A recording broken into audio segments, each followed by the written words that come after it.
Hello viewers, welcome to Tamilannai. இந்த வீடியோவில் பருப்பு மிளகு கடையல் எப்படி செய்கிறதுன்னு பார்க்க போகிறோம். இப்போ நம்மளுக்கு மழைக்காலம் குளிர்காலம் எல்லாம் ஸ்டார்ட் ஆகிடுச்சு. இந்த டைமில் நமக்கு காய்ச்சல், சளி, இருமல் இந்த மாதிரி தொந்தரவு நிறைய அடிக்கடி வந்துகிட்டே இருக்கும். நம்ம இந்த மாதிரி குழம்பு செஞ்சு சாப்பிடும்போது நமக்கு இந்த பிரச்சனைலாம் வராமல் பார்த்துக்கலாம். அப்படியே வந்தாலும் நமக்கு ஒரு நல்ல ரிலீஃப் கிடைக்கும். இதை எப்படி செய்கிறதுன்னு பார்க்கலாம் வாங்க. இதுக்கு அரை கப் துவரம் பருப்பை நல்லா கழுவி குக்கரில் மஞ்சத்தூள் சேர்த்து வேக வச்சு எடுத்துக்கலாம்.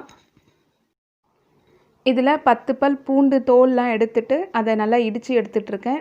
மிளகும் ஒரு 2 டீஸ்பூனுக்கு நீங்கள் 1-2 தட்டி எடுத்துக்கோங்க. 2 காஞ்ச மிளகா, கொஞ்சம் கருவேப்பிலை எடுத்து வச்சுருக்கேன்.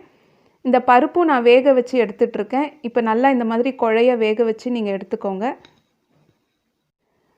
இப்போ அடுப்பில் கடாய் வச்சுக்கலாம். இது நல்லா சூடானதுக்கப்புறம் தாளிக்கிறதுக்கு 2 ஸ்பூன் எண்ணெய் விட்டுக்க போகிறேன்.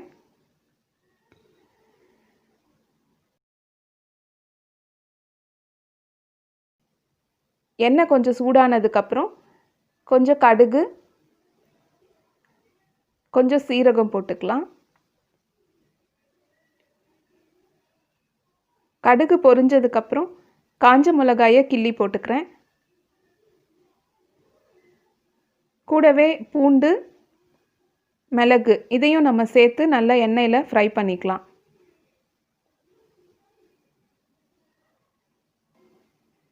லேசாக பூண்டு வதங்க ஆரம்பித்ததுக்கப்புறம் கருவேப்பிலை சேர்த்துக்கலாம். கட்டி பெருங்காயம் நான் தண்ணியில் கரைச்சி எடுத்துகிட்ருக்கேன். இதையும் நான் இது கூட சேர்த்துக்கிறேன். இப்போ கடைஞ்சி வச்சுருக்கிற அந்த பருப்பையும் இது கூட சேர்த்து நல்லா மிக்ஸ் பண்ணி விட்டுடலாம். இப்போ ஒரு அரை டீஸ்பூன் மஞ்சத்தூள்,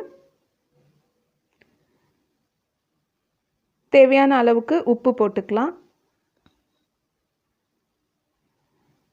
இப்போ இதை நல்லா மிக்ஸ் பண்ணி கொதிக்க விட போகிறோம்.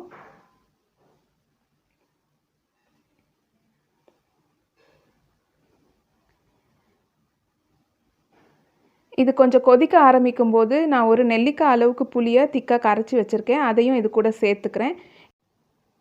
இதுக்கு வெங்காயம் தக்காளி சேர்க்கக்கூடாது, அதனால் நான் புளியை டேஸ்ட்டுக்காக கரைச்சி விட்டுருக்கேன். இப்போ இதை நல்லா புளியோட பச்சை வாசனை போகிற வரைக்கும் நல்லா கொதிக்க விடலாம். இப்போ நல்லா கொதிச்சிருச்சு. இந்த டைமில் நம்ம ஸ்டவ் ஆஃப் பண்ணிக்கலாம். இப்போ பருப்பு மிளகு கடையல் ரெடி ஆகிடுச்சு. இதை சூடான சாதத்தில் நம்ம பிசைஞ்சு சாப்பிடலாம். நமக்கு சளி தொந்தரவு, காய்ச்சல், இருமல் இந்த மாதிரி பிரச்சனைக்கெலாம் இது ஒரு நல்ல ரிலீஃபாக இருக்கும். இந்த ரெசிபி உங்களுக்கு பிடிச்சிருந்தா இதுக்கு லைக் பண்ணுங்கள், உங்கள் ஃப்ரெண்ட்ஸுக்கும் ஷேர் பண்ணி விடுங்க.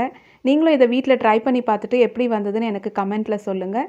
அண்ட் நம்ம தமிழன்னை சேனலை இது வரைக்கும் நீங்கள் சப்ஸ்கிரைப் பண்ணலைன்னா சப்ஸ்கிரைப் பண்ணிக்கோங்க. அண்ட் நோட்டிஃபிகேஷனையும் ஆன் பண்ணிக்கோங்க. நம்ம ஃபர்தராக போடுற வீடியோஸ் உங்களுக்கு நோட்டிஃபிகேஷனில் வரும். Until it's bye from Tamilannai. Thanks for வாட்சிங்.